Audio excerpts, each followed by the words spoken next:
Hello everyone, आज है 3 सितंबर और आज इस वीडियो में हम बात करने जा रहे हैं वोडाफोन आइडिया के बारे में। 15 रुपये का शेयर है, 1% की तेज़ी है। आज थोड़ी सी राहत ज़रूर है, वरना पिछले 2 दिनों से भैया जम के धुलाई हो रही थी इसकी। लगातार 2 दिनों से देखो तो भाई साहब बड़ी गिरावट दिखा रहा था ये। आज जाकर थोड़ा सा सांस ले रहा है। बात करेंगे वीडियो में इसके बारे में, लेकिन उससे पहले अगर आपने अभी तक चैनल को सब्सक्राइब नहीं किया है तो प्लीज़ अभी इसे सब्सक्राइब कर लीजिए, क्योंकि आगे भी बहुत सारे वीडियोज़ हैं जो आपको काफ़ी ज़्यादा हेल्प करेंगे। तो वोडाफोन आइडिया अगर आप देखोगे तो एक महीने में 1.5% की गिरावट दिखा रहा है। 30 तारीख को सुप्रीम कोर्ट में जो इनकी हियरिंग थी, ठीक है, और उसी दिन ये गिरना शुरू हुआ था, ठीक है, उसी दिन ये गिरना शुरू हुआ। फ्राइडे को यहाँ पर गिरावट आई थी उसी दिन, और इवन कल भी हमें यहाँ पर गिरावट ही देखने को मिली। आज थोड़ा सा सांस लेता हुआ नज़र ज़रूर आ रहा है। इवन अगर आप पिछला एक साल देखो तो 51% का बेहतरीन ग्रोथ ज़रूर है। शानदार तेज़ी बनी थी यहाँ पर। 17, 17.5 पे जाने के बाद बड़ी गिरावट भी दोबारा आई, यहाँ पर 12.5 पर गया और दोबारा एक बेहतरीन रफ्तार यहाँ पर हमें देखने को मिली। जब आशंकाएं थी कि भैया इनकी जो सुप्रीम कोर्ट में इन्होंने पिटीशन दाखिल करी थी वहाँ पर कुछ अच्छा हो सकता है। इतना ही नहीं, टैरिफ वगैरह बढ़ सकता है, प्रमोटर पैसा इन्फ्यूज़ कर सकते हैं, इतना ही नहीं बैंक से भी पैसा ये लोग उठाने वाले थे, तो तेज़ी आ गई थी। लेकिन जैसे ही टैरिफ बढ़ गया यहाँ पर, ठीक है, उसके बाद एक प्रॉफिट टेकिंग हमें यहाँ पर देखने को मिली और कहीं ना कहीं 15 रुपये का जो लेवल है वो एक इनिशियल सपोर्ट के तौर पर यहाँ पर काम ज़रूर कर रहा है। वो इंटैक्ट अगर रहता है तो अच्छी बात है, लेकिन अगर नहीं रहता है तो नेक्स्ट 12-13 तक के भी लेवल्स आपको यहाँ पर देखने को मिल सकते हैं। वो सपोर्ट का इंटैक्ट रहना यहाँ पर ज़रूरी है। और जहाँ तक बात करी जाए एक और ख़राब न्यूज़ की जो कि आई है इस कंपनी को लेकर, तो भैया वोडाफोन आइडिया को जीएसटी की तरफ से 73 करोड़ की भैया यहाँ पर पेनल्टी लगा दी गई है। और अगेन ये एक अच्छी बात तो नहीं है। यहाँ पर देखिए, Vodafone Idea has been slapped with GST demand order worth more than 73 crore comparing a tax due to with penalty and interest. तो यहाँ पर डेफिनेटली अमाउंट छोटा मैं कहूँगा यहाँ पर, लेकिन पेनल्टी है। और यहाँ पर अगर आप देखोगे तो हाईएस्ट पेनल्टी अगर आप देखोगे तो वो जीएसटी ऑफिस इन कोलकाता है, तकरीबन 33.44 करोड़ के आसपास की यहाँ पर देखने को मिल रही है। तो पेनल्टी लगी ज़रूर है। अब देखते हैं कि भैया कंपनी यहाँ से, हालांकि बाद में क्या ही होगा ये कोई कौन ही जानता है, लेकिन हाँ, कोई कंपनी जिसके ऊपर 2 लाख करोड़ से भी ज़्यादा का कर्जा हो, इसके ऊपर 73 करोड़ की पेनल्टी लग जाना, एक और बर्डन जुड़ जाना, ये अच्छा तो नहीं होता इनके लिए। और जहाँ तक वॉल्यूम्स देखो तो हर रोज़ बड़ी क्वांटिटी में ट्रेडिंग होती ही है यहाँ पर। जब उठो भाई साहब करोड़ों में ट्रेड यहाँ पर होते हैं। आज भी जस्ट बाजार खुला है, 10 करोड़ से भी ज़्यादा के शेयर ऑलरेडी यहाँ पर ट्रेड हो चुके हैं। रोज़ का 100 करोड़ 150 करोड़ तक का मतलब यहाँ पर ट्रेडिंग आपको देखने को मिल रही है। और जहाँ तक वोडाफोन के बारे में देखें तो इसका जो मार्केट कैप है वो 1 लाख करोड़ से भी ज़्यादा का देखने को मिल रहा है। कंपनी के बारे में अगर हम बात करें तो देखिए, कंपनी जो है वो उसमें according to Moneycontrol user 57% लोग कह रहे खरीदारी करो, 29% लोग कह रहे बेचो और भाग जाओ, 14% लोग कह रहे यहाँ पर होल्ड करो। और कंपनी देखो, यहाँ पर जो कमेंट्री भी आ रही है ब्रोकरेजेस की वो इतनी खास पॉजिटिव नहीं है। आईसीआईसीआई सिक्योरिटीज और मोतीलाल ओसवाल दोनों की यहाँ पर न्यूट्रल रेटिंग है और होल्ड रेटिंग है। 15-15 रुपये का टारगेट दोनों ने यहाँ पर दिया हुआ है। मतलब देखो, नेगेटिव नहीं है, सेल कॉल नहीं है, ये एक अच्छी बात है। और अगेन मुझे नहीं लगता कि कंपनी बर्बाद हो जाएगी। एटलीस्ट कुछ सालों के लिए तो कंपनी बनी रहेगी, क्योंकि गवर्नमेंट का भी इंटरेस्ट है। हालांकि गवर्नमेंट ने ये जो एफपीओ अभी हाल फिलहाल में आया था ना 18,000 करोड़ का, उसमें गवर्नमेंट ने भी बिकवाली करी हुई थी, आपको पता हो तो।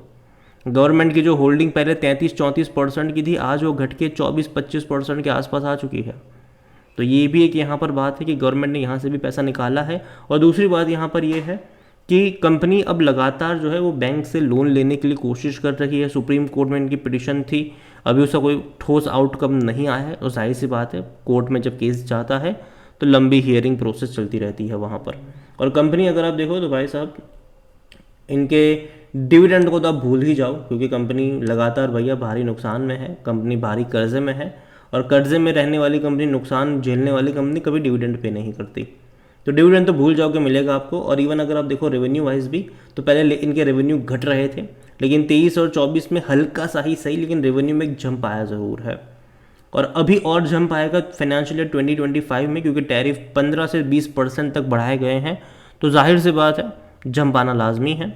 और दूसरी बात, जो इनके सब्सक्राइबर बेस अब तक बहुत तेज़ी से जा रहे थे, अब उतनी तेज़ी से जाते हुए शायद नज़र नहीं आएंगे आपको। रीज़न सिंपल से है कि अभी अगर आप देखोगे तो जियो के जो प्लान्स हैं वो महंगे हैं, सबसे महंगे जियो के प्लान्स अभी आपको देखने को मिल रहे हैं।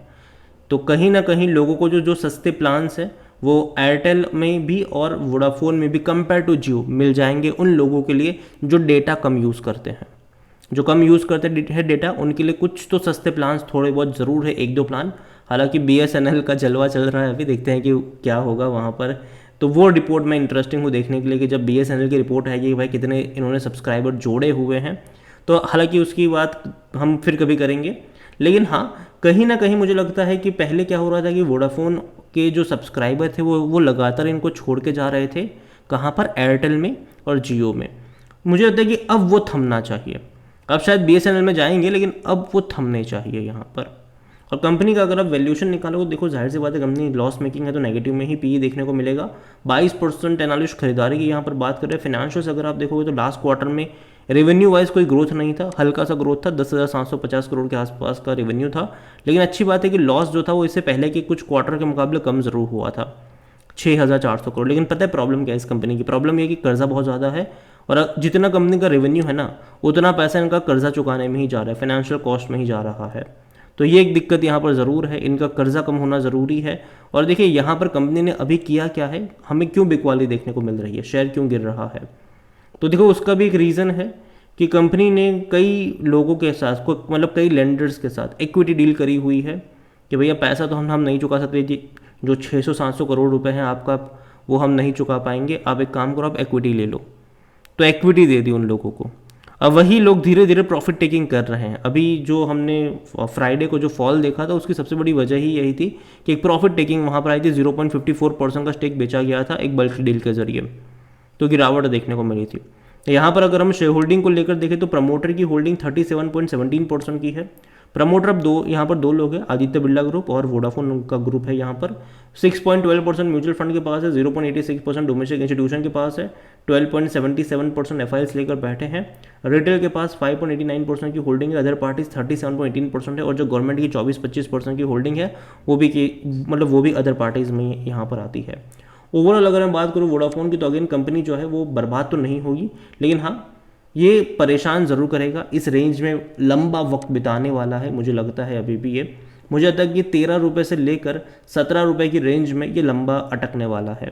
जब भी तेज़ी यहाँ पर आएगी, कई लोगों ने इनके साथ जो इक्विटी डील करी हुई है, अपने कर्ज के ज़रिए शेयर्स लिए हुए हैं, वो बीच बीच में प्रॉफिट टेकिंग करेंगे और बड़ी बड़ी ब्लॉक डील्स, बल्क डील्स आपको यहाँ पर देखने को मिलेगी जब भी तेज़ी यहाँ पर देखने को मिलेगी, ये मेरा मानना है।